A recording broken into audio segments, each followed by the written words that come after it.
lawan Muawiyah itu politik. Belakangan gerakan ini menjadi sebuah akidah. Maka ada beberapa zuriat Nabi protes kepada saya, semua Habib itu Syiah.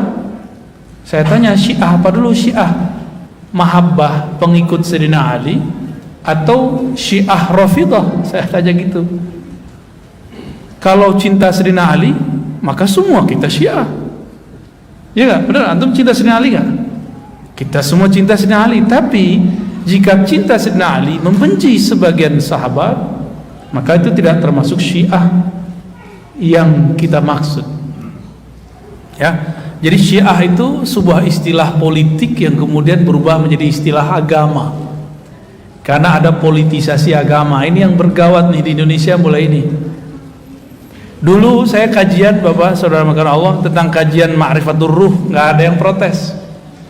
Giliran saya ngisi di Kemenak, dicari-cari kesalahan saya. Ya, wah kayaknya emang ada yang gak seneng kita buka ilmu ini. Jadi antum gak usah balas-balas ya, biarin aja ya.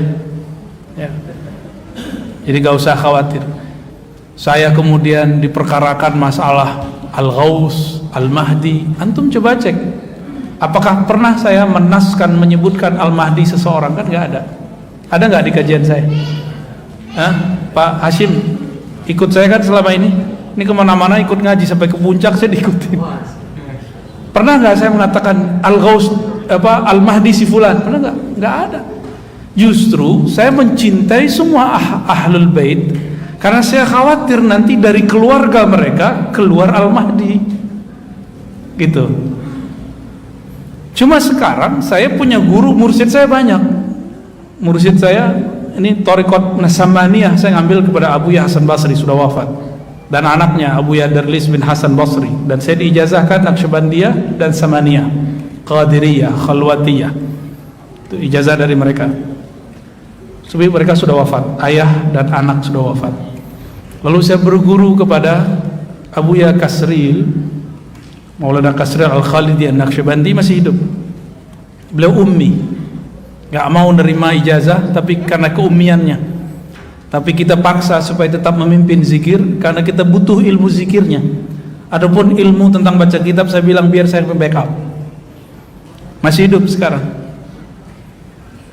Ada satu lagi yang ummi juga, Abu Ya Masri namanya. Bukan orang Mesir Pak, tapi mukanya ke orang Mesir emang.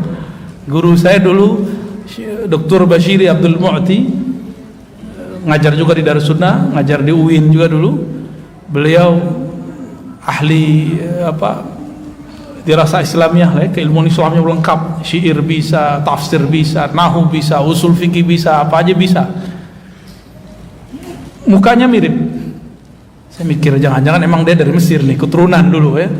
Abu Ya Masri mengijazahkan saya juga Naqsyabandiyah, Khalidiyah, Samaniyah, Khalwatiyah, Al-Qadiriyah. Jadi saya bersanad, alhamdulillah. Kemudian juga guru saya waktu saya masih kecil namanya Abu Ya Riswandi, mengijazahkan saya juga Naqsyabandiyah dan mentalkinkan Samaniyah, tapi tidak mengijazahkan Samaniyahnya. Tapi beliau ngambil tabarruk kepada saya Thariqah Syaziliyah. Jadi ini guru yang mau merendah juga nih. Ya, ada guru begitu Pak. Dan saya mudabbaj itu dalam ilmu sanad saling mengambil. Dia mengambil dari saya mengambil dari dia. Dengan tuanku Buya Kerajaan, nama ininya, nama gelarnya itu di pesantren yang ada di Pariaman. Thariqatnya Syattariyah. Beliau tawadhu sekali orangnya, masih mau dengerin bocah saya kayak saya ini.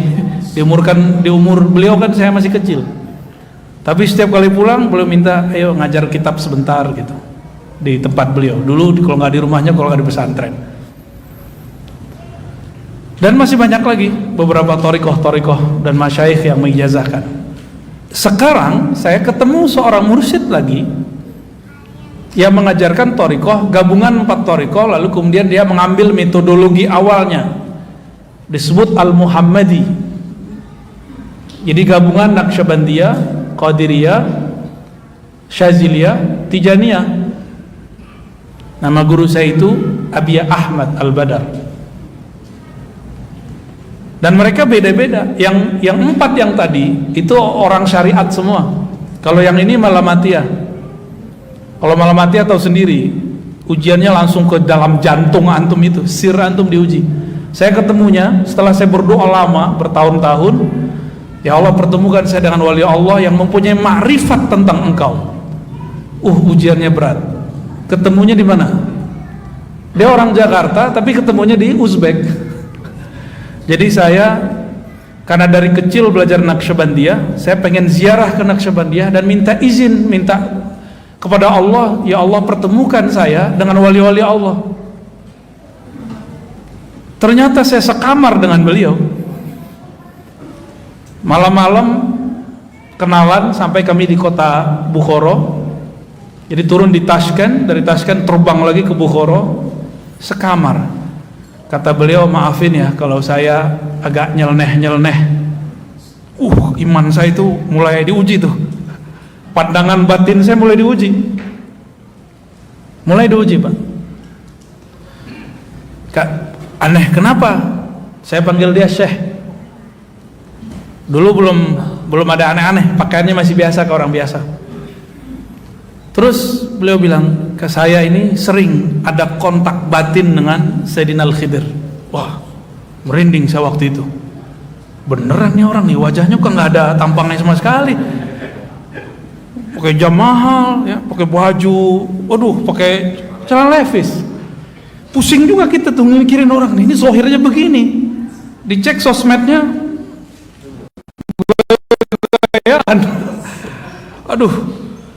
Terus saya kan karena khawatir tidak mau mengulangi kesalahan yang dulu diberitakan Allah dalam surat Al-Kahf. Itu bukan salah dosa tapi salah adab. Sayyidina Musa ingkar gak ke Nabi Khidir?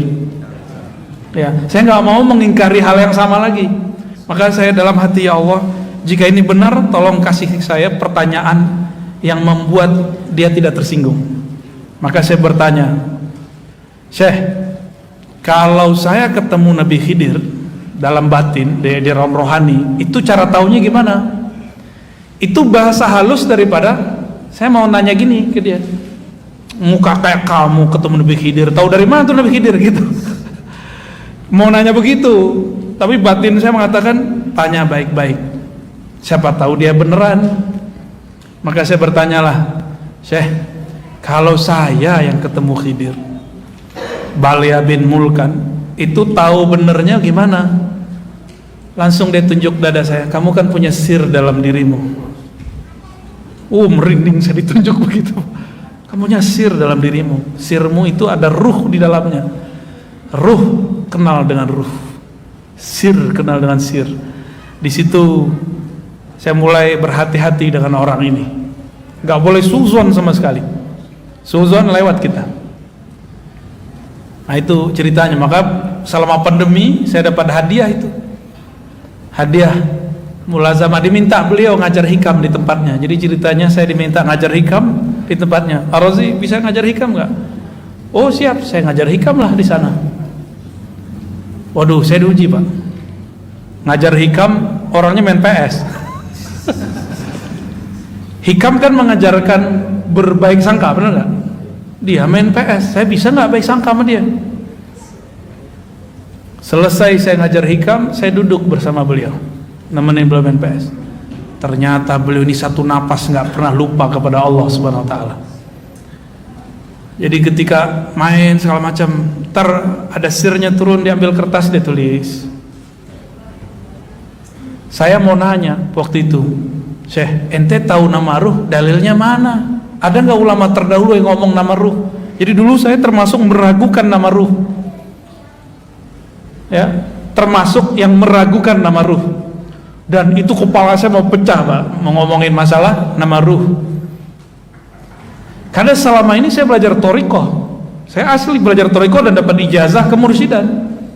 Beda dengan orang di luar sana yang anti dengan masalah ini, dia belajar thariqahnya cuma lewat kitab atau cuma baca rotib-rotib aja, nggak pernah suluk 40 hari, nggak pernah suluk sekian hari, nggak pernah ikut suluk tarekat apa. Saya ngikutin dan emang nggak ketemu dalam kitab-kitab yang pernah saya baca. Ternyata saya kurang baca kitab. Ada ternyata. Kata beliau, ente cari lagi main PS. Ini orang nggak pernah nyantri, Pak. Tapi dia bilang saya belajar kitab tasawuf bukan di sini, tapi di alam lain. Wah, kan pusing lagi kita. Selama ini saya tahu nama kitabnya Ghunyah, karya Syekh Abdul Qadir Jilani. Lagi habis main PS dia bilang, tutup. Kamu kalau ragu bab ruh, padahal saya nggak nanya, Pak, cuma di hati doang. Kamu kalau ragu masalah ruh